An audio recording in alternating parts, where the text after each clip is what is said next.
The screen fades from black. Soft music plays. Slow, haunting, like a fading memory. Narrator gentle, reflective tone. There are some people the world remembers as warriors. Strong, unbreakable. Linda Hamilton was one of them.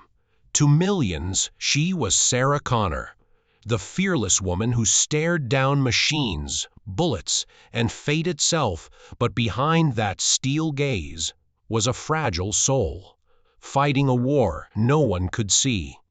When the cameras stopped rolling and the world's applause faded into silence, Linda faced something far more terrifying than any cinematic monster: her own mind. She once admitted in a quiet interview, "I was never at peace with myself. I didn't know who I was without the pain." That pain would follow her for decades, through fame, love, and loss. The first tragedy, a father lost to Sue Linda Carroll Hamilton, was born on September 26, 1956, in Salisbury, Maryland, one of 4 children. Her life began with love and loss. When Linda was just 5 years old, tragedy struck. Her father, a respected physician, died in a car accident. The memory of that day stayed with her forever. In her words, "I don't remember much of my childhood, but I remember the silence after he died. It was like the world stopped breathing." That silence shaped her.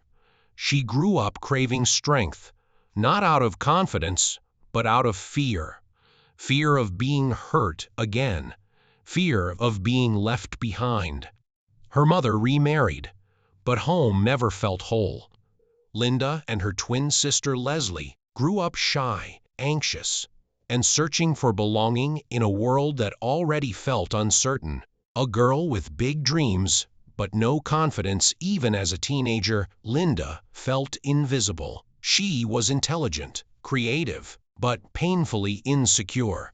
Her teachers described her as a dreamer who didn't know her own worth. She found solace in books, especially fairy tales and fantasy stories, where ordinary girls became heroes. Perhaps, even then, she longed to become someone powerful, someone who couldn't be broken. When she went to college to study acting, she carried that dream quietly in her heart. But success didn't come easily. Linda later confessed, "I was told I wasn't pretty enough, not strong enough. I had no idea how to be confident. I was just pretending." In the late 1970s, Linda moved to New York City to study at the prestigious Lee Strasberg Theater Institute. She was determined, but broke, lonely, and uncertain. The city was cold, both literally and emotionally. She took small TV roles, often typecast as the sweet girl next door, while she dreamed of doing something meaningful. But even then, depression followed her like a shadow. She would spend nights sitting by her window, looking out at the city lights, wondering if she'd ever truly belong anywhere. It was during these lonely years that Linda began feeling the first hints of the darkness that would later take over her life. Waves of deep sadness, anxiety, and bursts of uncontrollable energy. At the time, she didn't know it had a name: bipolar disorder. All she knew was that some days she felt unstoppable, and others she couldn't get out of bed. Then came the moment that would change everything, the role that would make her a global icon, and at the same time destroy her peace of mind. It will show how Sarah Connor's strength became both Linda's greatest triumph and her emotional prison. The tragic life of Linda Hamilton. This section dives deep into her rise to fame and the dark emotional cost behind the success of The Terminator. Hollywood has a strange way of turning pain into performance. And for Linda Hamilton, her pain became her power. When she stepped into the role of Sarah Connor in 1984's The Terminator, no one expected the quiet girl from Maryland to redefine what it meant to be strong. But behind every scene of fire and chaos, Linda was channeling something very real, her own rage, her own fear, her own loneliness. She later admitted, "Sarah Connor wasn't just a character. She was everything I wanted to be. Tough, fearless, unbreakable." But the truth was, Linda was breaking. The role that changed everything. The film became an instant classic. Audiences saw her transform from an innocent waitress into a warrior. It was raw, real, emotional, but what no one saw was the toll it took on her mind. To embody that much fear, that much power, Linda had to reach into her own darkness, and she stayed there far too long. During filming, she experienced intense mood swings. One day she would be vibrant, unstoppable, full of energy. The next, she would collapse in exhaustion and tears. Even as the world celebrated her strength, Linda quietly wondered if she'd ever find her way back to herself. Fame didn't heal her. It only made the mask heavier. A love that became a battlefield.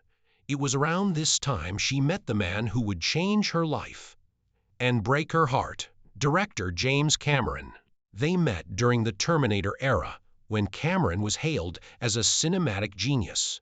To Linda, he was magnetic, brilliant, driven, and relentless. They shared passion, creativity, and a hunger for perfection. But behind the chemistry was a storm. Linda once said, "We were two people addicted to chaos. When he was creating, he was alive. When I was hurting, I felt alive, but it was never peace." Their relationship was volatile, fueled by intensity, fame, and ego.